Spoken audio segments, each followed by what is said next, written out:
the deserted city. How lonely sits the city that once was full of people. How like a widow she has become, she that was great among the nations, she that was a princess has become a vassal. Jeremiah the prophet writes these words in his song of sorrow at Jerusalem's destruction and fall by Babylon in 586 BC. The nation of Judah had been utterly defeated and their people killed, tortured and taken captive. Jeremiah the weeping prophet laments deeply over his country Judah and Jerusalem, the capital and city of God. His salted tears flowed from a broken heart because he knew that the selfishness and sinfulness of his people would bring them much suffering and an extended exile. His tears, no doubt, were tears of empathy and sympathy. His heart was broken with those things that break God's heart. If you have not already guessed, the photograph you see is a photograph of Central Library, St. Peter's Square, Manchester, taken by Lucy Smith, a photographer, in April 2020. I will use a number of Lucy's photographs depicting our city that was once full of people, but now, 7 weeks into national lockdown, sits lonely. With a population of just over 2.8 million, Manchester is the third largest and busiest city in the UK.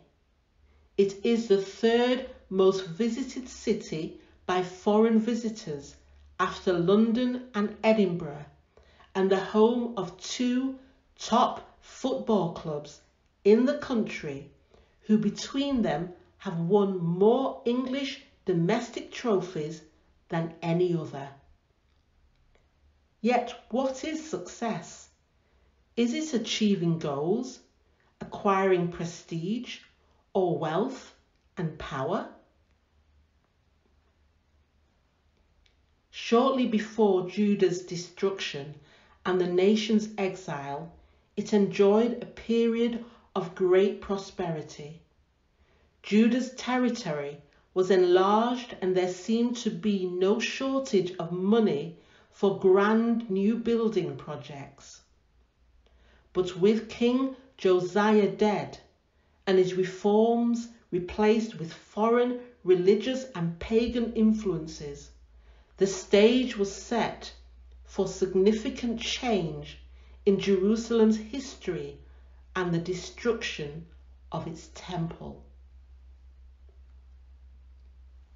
How lonely sits the city that once was full of people.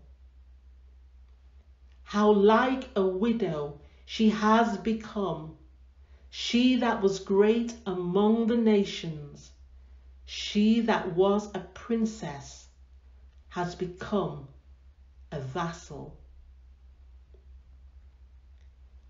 These photographs on Facebook of a deserted Manchester sparked a great deal of joy, sadness, reminiscing, and for some, not surprisingly, tears.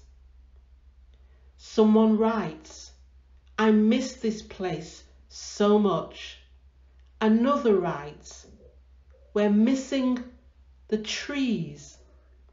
Another writes, "Stunning shot, nature taken back and time to stand and stare." Jeremiah's song of sorrow reads, I have cried until the tears no longer come. My heart is broken.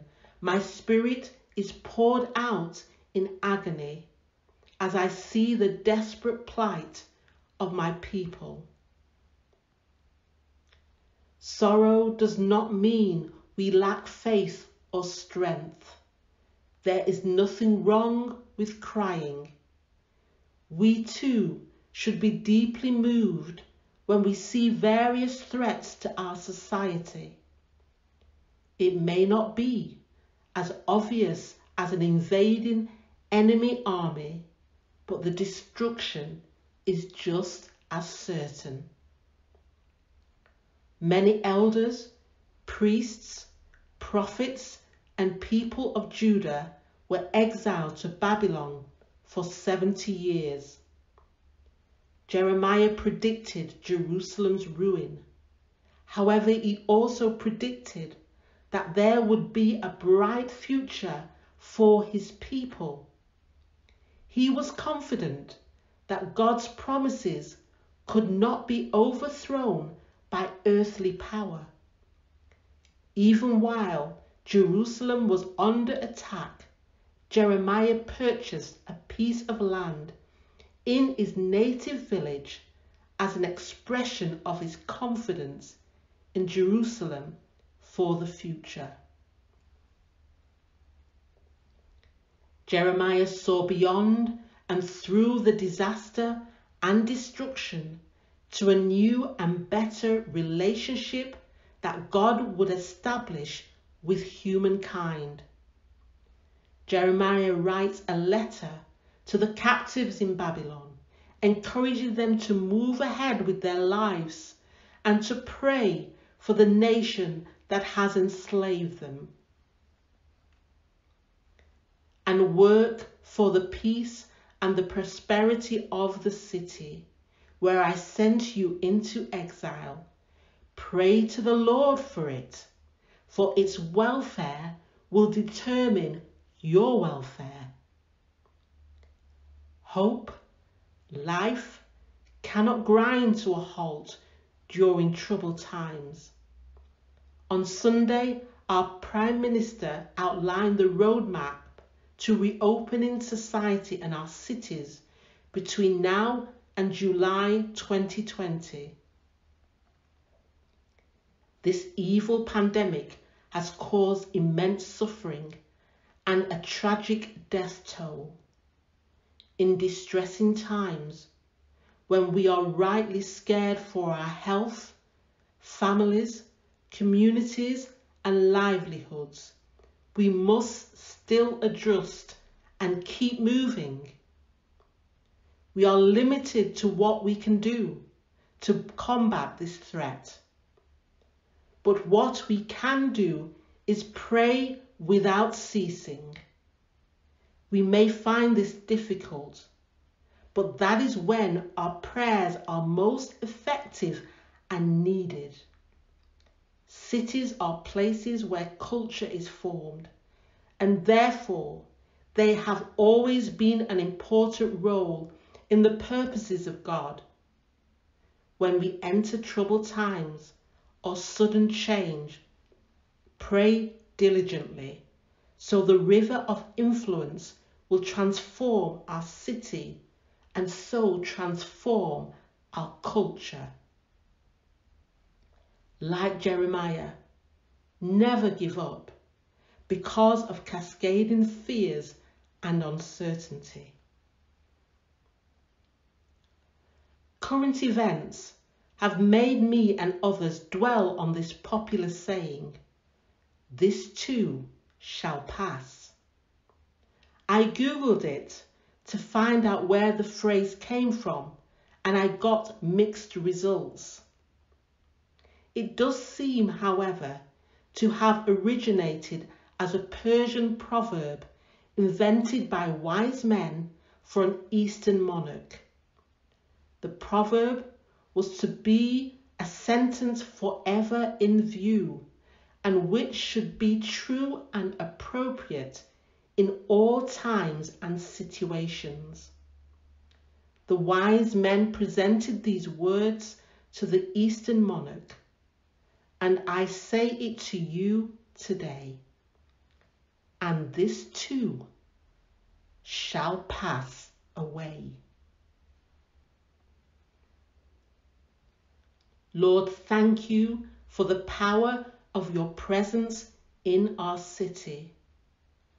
May we all at this time in history be a source of encouragement and blessing to our community and the world. Amen.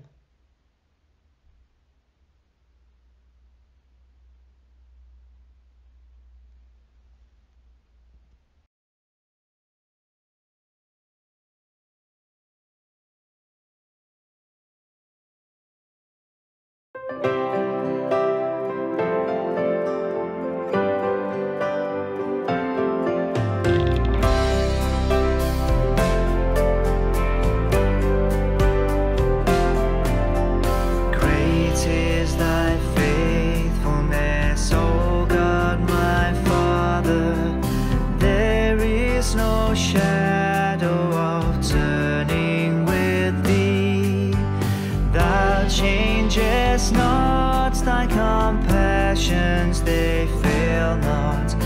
As thou hast been, thou forever wilt be. Great is thy faithfulness, great is thy faithfulness.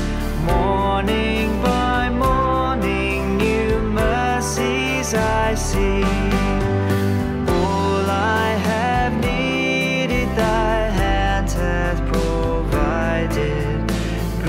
Great is thy faithfulness, Lord, unto me.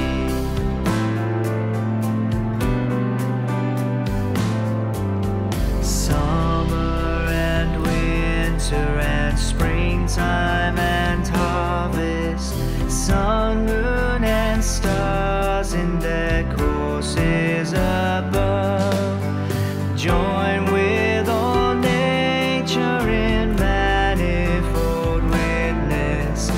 to thy great faithfulness, mercy, and love.